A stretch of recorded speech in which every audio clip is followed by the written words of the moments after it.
The Mensch Network is a project that we started in 2014. Mensch is a Jewish social change organization that started as a network. The network brings together Jewish social entrepreneurs, Jewish people working in professionally as social development professionals.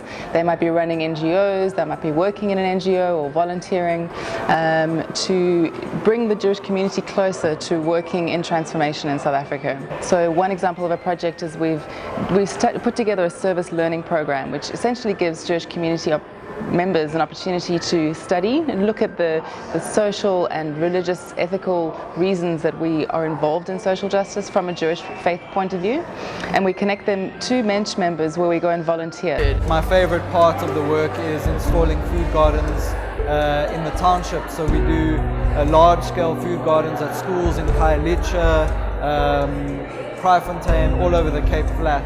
Some of these people are social entrepreneurs, so they're working for profit and also in the non-profit space. Ben Getz is a member who is working in gardening and food creation and understanding of healthy eating by doing community gardens. He's supporting his work, as I say, from a business point of view, doing for profit and then working in communities. We have a Jewish religious and ethical obligation to change and create a more complete world and to repair or to complete the world, the meaning of tikkun.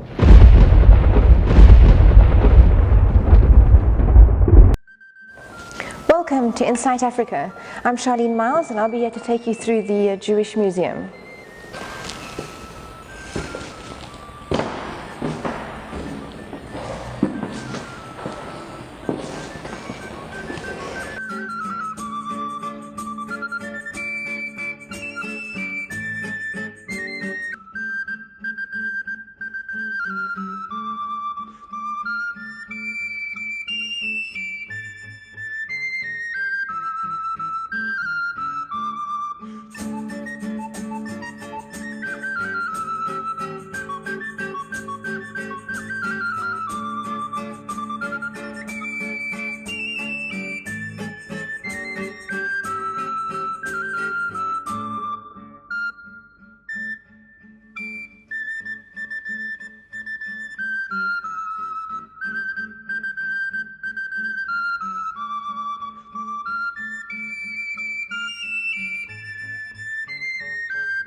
Hi. Pleased to meet you. Hi, pleased to meet you. Welcome. Thank you. We're looking forward to you taking us around this amazing place. Thank you. Where should we start? This looks like a good place to start. Yeah, where we're standing in is the oldest synagogue in sub-Saharan Africa, and it was built in 1843, and so we celebrated our 152nd year the other year. It now forms the entrance to the South African Jewish Museum, and it's actually the reason why the museum is based here, because it was the roots of the Jewish community in South Africa. The community started a few years prior to this. It started approximately 20 years prior to that, but as the community grew, they needed a specifically built place of worship. So they built this old synagogue, and the old synagogue was designed on actual Egyptian temple architecture, because in 1843, there were no architects in the Cape Colony at the time that had any real experience in how to build a synagogue. Should we have a little walk around and show us all around? It's like an amazing building, gosh. Yeah, we're very proud of it, and it has most of the original features. Yeah. So what we do here in the museum is this part of the museum actually deals with Jewish civilization and Jewish culture and religion. This represents the Jewish religion, and it is done chronologically, starting with the High Holy Days, specifically Rosh Hashanah, which is the Jewish New Year. And you'll see over here is the ram's horn, what we refer to as the shofar. So is that an actual ram's horn? Correct, yeah. And it is blown on the during the service of the High Holy Days, particularly Rosh Hashanah and Yom Kippur, which is the Jewish Day of Judgment. If you remember your Bible stories, there's the story of the Jews marching around the walls of Jericho 7 times, blowing their trumpets, and the walls collapsed. Okay. That's what they were blowing. Okay. the Seder plate, and basically each one of those little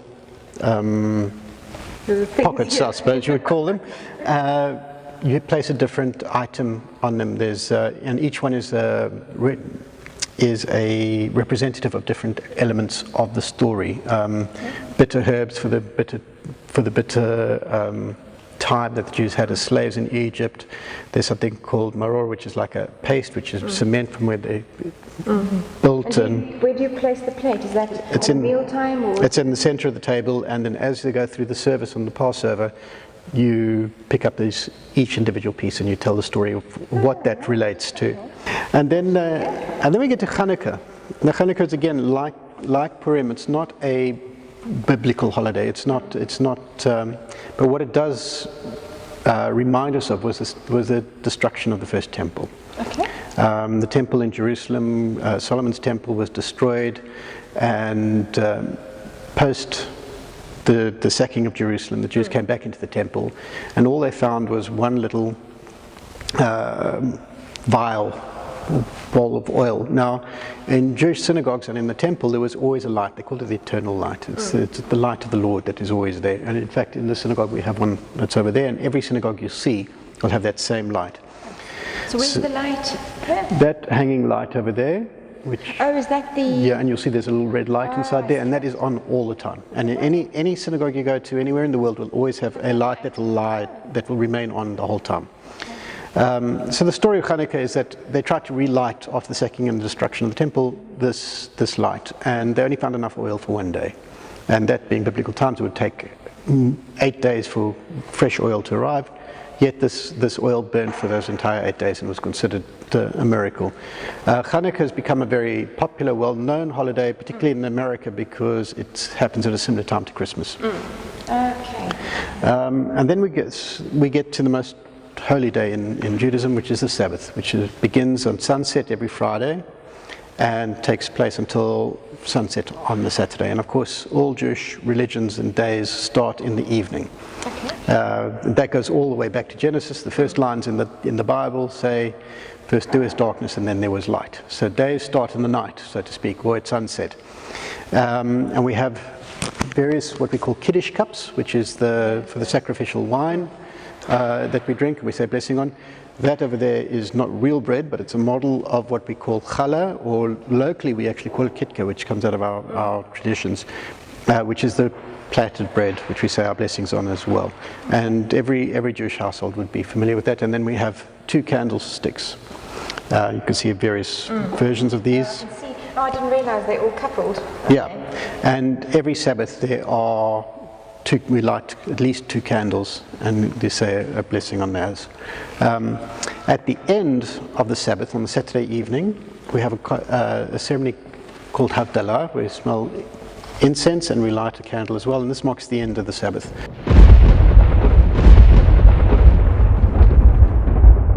Still, with Inside Africa, it's amazing to be here at the Jewish Museum. Let me take you through this journey with school kids to this wonderful place.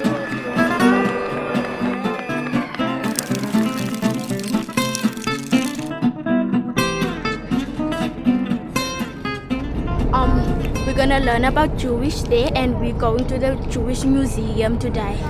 To the Egyptian Museum. Jewish. To see how the Jewish people used to love and how the people used to kill them. I don't really know what this Jew means. Maybe I'm gonna find out there. I don't know.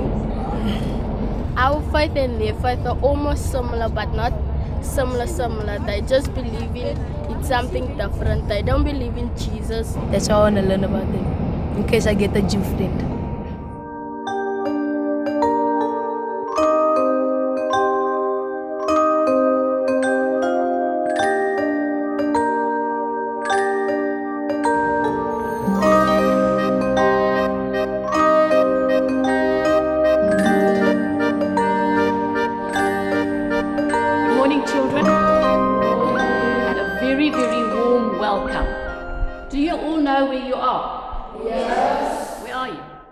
Kids who come through as part of the outreach program have never met Jewish people and have no idea of what they're all about. So this is a wonderful opportunity to demystify Jews for them. We went there, my heart was beating like a nervous feeling. When they said that it was old, I didn't believe it because it was like beautiful. There was no dust and things like that. This is real wood. This is a wagon. When I walked into the museum, I thought, are those really the things that people were using in the olden times? Right. Anybody have any idea where we are sitting now? What is this? Excellent. It's a shtetl. A shtetl is a little village where Jews from Eastern Europe used to live about 150 years ago. If you go to the dinosaur museum, then they teach you how dinosaurs used to live, and when you go to the Jewish museum, they teach you how Jews used to live and what they used to use. Let me show you. Come and have a look in here. On the side you can see a table where the teacher used to sit. There, a small little table, small, different to the table. Yes, all the children have to fit there. Sometimes there were about 20 children. For us, it's very important to build bridges between different communities. We are a minority group, one of many, and it's just important that people integrate and have a deep understanding of each other and their cultures.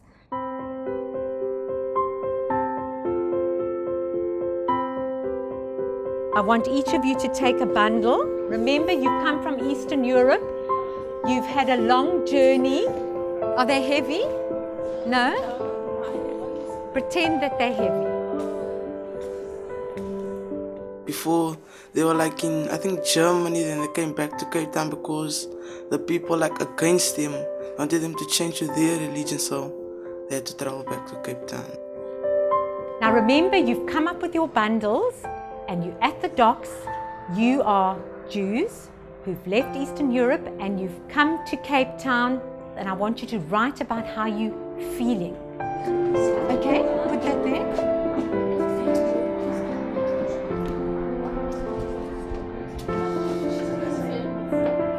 I felt very sad to leave my husband and children back in Russia.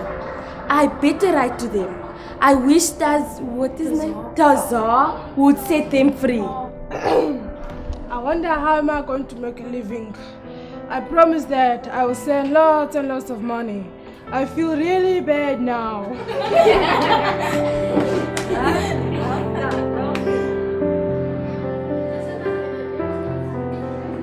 The South African Jewish Museum decided to run this program because they wanted to include children who have not had any contact with Jewish people. It's not only about religion, it's about learning about each other. We go through concepts like xenophobia, anti-Semitism, discrimination and prejudice, but we do it in an interactive way so that it becomes real. Prejudice. Say it again. Prejudice. Prejudice, okay. I only thought that they're gonna show us like about the Jewish people, but there was about apartheid and Nelson Mandela. It was nice to see that they also show the people here in South Africa also.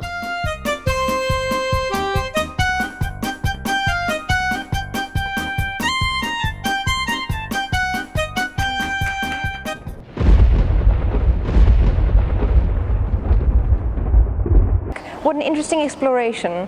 Join me as I proceed with Gavin to tell us more about the Jewish people of South Africa.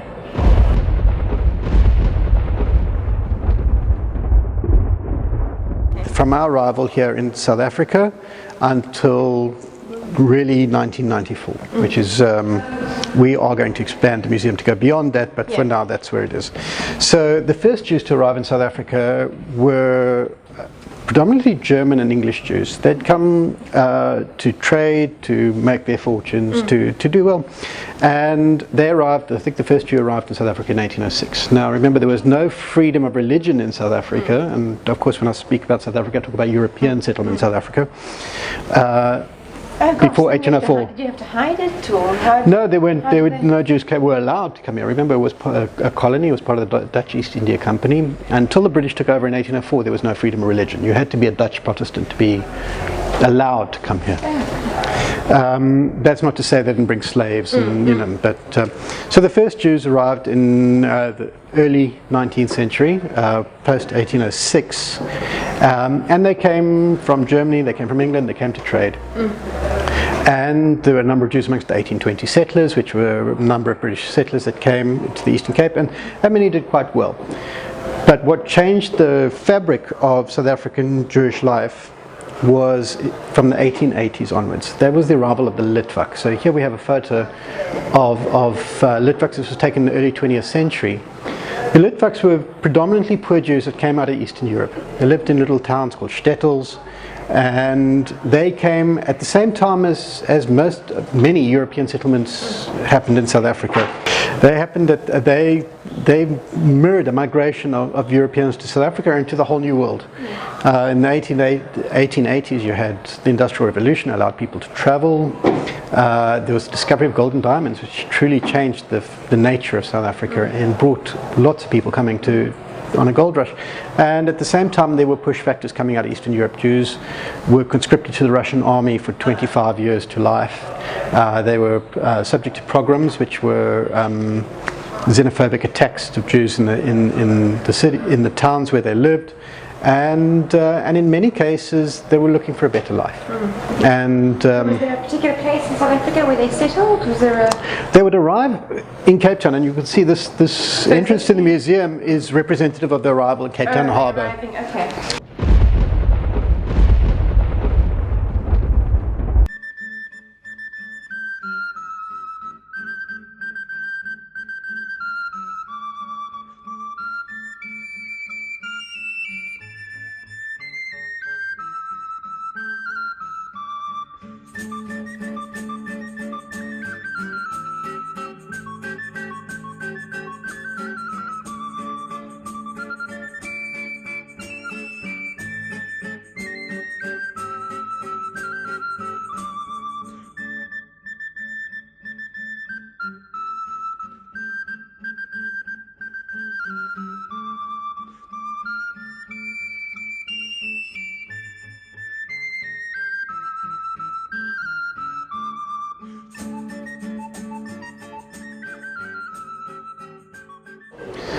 But what truly changed South Africa was the discovery of gold on the Witwatersrand in what was going to become Johannesburg. Now this is quite astounding. If you look at Johannesburg in 1887, now remember this is the Jews from Eastern Europe started arriving from 1881, 1882. So 5 years later, the discovery of gold in Johannesburg, it was literally a field, there was nothing there. But within 10 years, it was a thriving metropolis. Wow. It's really quite something. In 10 years, I mean, that's astounding. Absolutely. Johannesburg, I don't think today that we can really truly appreciate what Johannesburg did to this country. And what's quite unique about Johannesburg is that it shares with San Francisco as being one of the only 2 places in the world where there was a sizable Jewish community at the founding of the city. This is an early map of synagogues in early Johannesburg. So between 1889 and 1935 there were 28 synagogues in Johannesburg. But between 1889 and 1916 there were already 13. And Johannesburg had only been in existence for 20 odd years. 25, well actually probably longer, for 35 years. We talked briefly over here of the tenets of Judaism. Judaism has 3 major tenets: education, religion and welfare. And all our Jewish communities are built on those precepts. Education is incredibly important to Jewish people. And we had a number of Jewish schools spread throughout the country. Many of them still are around today, done very well. Religion is self-explanatory. And welfare is another very important thing. The Jewish community in Cape Town, or in South Africa, self-organized very efficiently, and we take care of our community from cradle to grave. So there is Jewish foster care, there's Jewish old aged homes, there's Jewish education. 3 pillars. Yeah. We have sheltered employment, we have Jewish charities, these maintained today. And in fact, as the community became more self-sufficient and had more disposable income, our charitable donations went beyond just the community into broader South African society, and you have people who've been involved in philanthropy in this country of Jewish roots and very active in that space. Body would lobby government to change any particular laws, to the extent that they actually took the government to court a number of times in order to change immigration laws. And they fought them a number of times. There was the Immigration Restriction Act, the Quota Act, and eventually by 1937 there was the Aliens Act, which stopped Jewish immigration to South Africa. But completely? Well, until after the Second World War.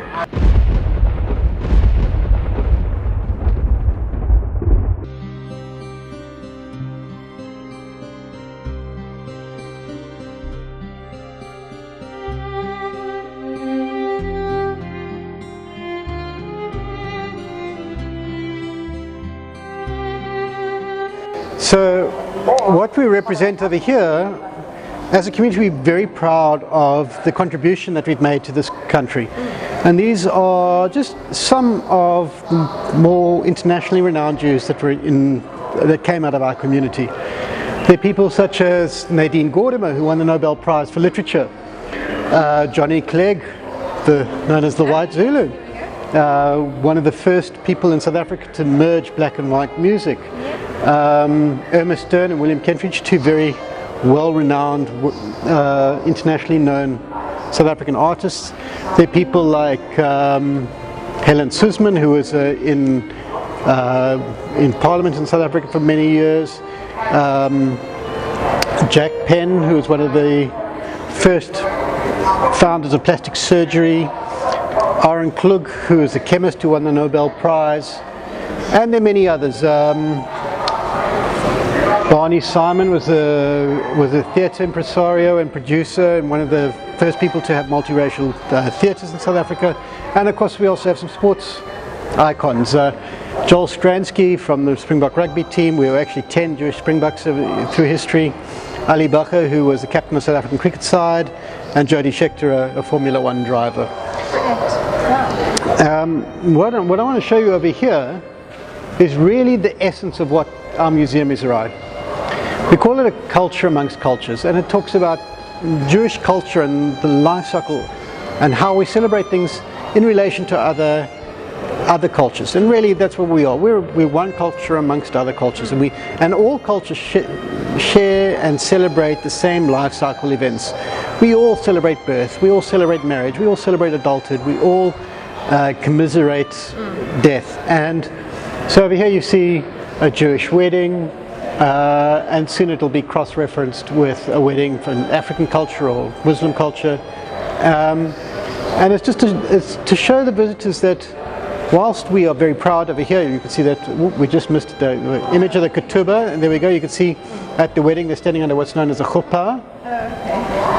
The chuppah is representative of a home, and it's open on the sides because it invites people into the home. About the wedding, so about the actual wedding day, what are the traditions around the actual wedding day?